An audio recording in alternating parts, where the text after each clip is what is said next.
Eduardo De Filippo. Great playwright and esteemed actor, Eduardo De Filippo was born on May 24, 1900 in Naples, in Via Giovanni Bozzon, to Luisa De Filippo and Eduardo Scarpetta. Like his brothers, he soon began to tread the boards of the stage. His debut took place at the 4-year sentence at the Valle Theatre in Rome. 035. In the chorus of the performance of an operetta written by his father, after that first brief experience, he took part in other performances, both as an extra and playing other small parts. At just 11 years old, due to his somewhat turbulent character and lack of propensity for studies, he was placed in the Cerchia College of Naples, but this did not help him reconcile with the scholastic institutions, so only 2 years later, when he was at gymnasium, he interrupted his studies. He continued his education under the guidance of his father Eduardo, who forced him to read and copy theatrical texts for 2 hours a day, not disdaining, when it happened, the opportunity to take part in theatrical works in which he demonstrated an innate skill, so particular for the farcical repertoire. At the age of 14 he joined Vincenzo Scarletta's company, in which he acted continuously for about 8 years. In this theater company Eduardo did everything, starting from the stage servant to the prop maker to the prompter, to the findrobe, until, in 1920, he established himself for his acting skills in the roles of primary comedian and for his marked propensity for, at times, quentiva. His first one-act play, published on duty, dates back to 1920. His artistic commitment was evident even during the service while Eduardo went to the theater to act during his free hours. After completing his military service, in 1922 Eduardo De Filippo left Vincenzo Scarpetta's company and moved to that of Francesco Corvinzi, with whom he made his debut at the Partenope Theatre in Via Foria in Naples, with gentle guidance from Enzo Lucio Morallo. It was in this job that Eduardo tried his hand at directing for the first time. In 1922 he wrote and directed another of his theatrical works, A Man and a Gentleman.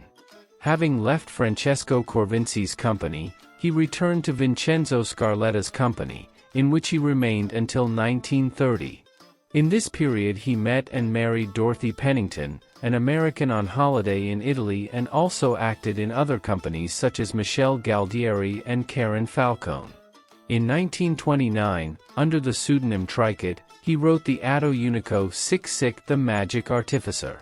In 1931, with his sister Titina and brother Peppino he formed the humorous theater company, debuting at the Kursaal Theatre on December 25 with the masterpiece Natale in Casa Cupiello, which at the time was only a one-act play.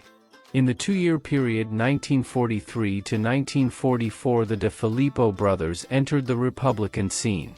On December 20, 1944 Eduardo acted for the last time at the Diana Theatre in Naples, alongside Peppino, with whom the final argument exploded.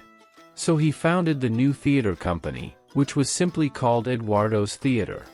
In 1948 he purchased the semi-destroyed San Ferdinando Theatre in Naples, investing all his earnings in the reconstruction of an ancient theatre rich in history. While Naples was experiencing a sad season characterized by the most absurd building speculation. The San Ferdinando was inaugurated on January 22, 1954 with the opera Pagliamilla Zampa and Flies to San Ferdinando interpreted his works, but also staged texts by Neapolitan authors to recover the tradition and make it a springboard for a new theater.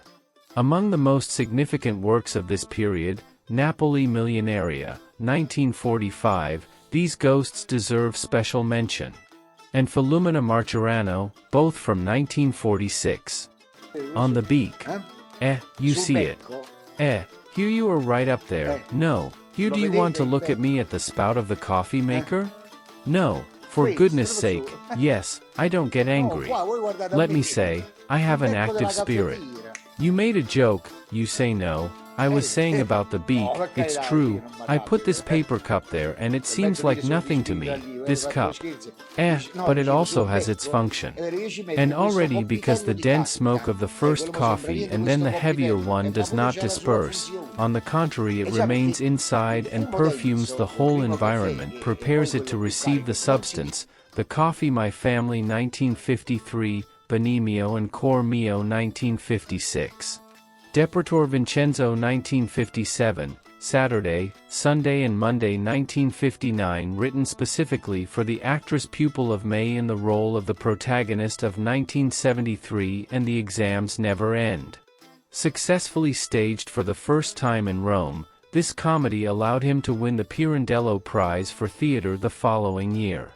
A prolific author, he also worked in the cinema with the same roles held in his theatrical activity. For his artistic merits, contributions to culture. Un Raù che mi piace a me, mo faceva solo mamma. A che mi hagi sposato a te, ne parlammo per ne parlare. Io non sono difficoltoso, ma lo amo la mesa stuso. Sì, va buono come vuoi tu, ma oggi avessimo appiccicato. Tu che dici che stai Raù? E mo mangi per mo mangiare. Ma fai dicere una parola, che sta è carne capo marò.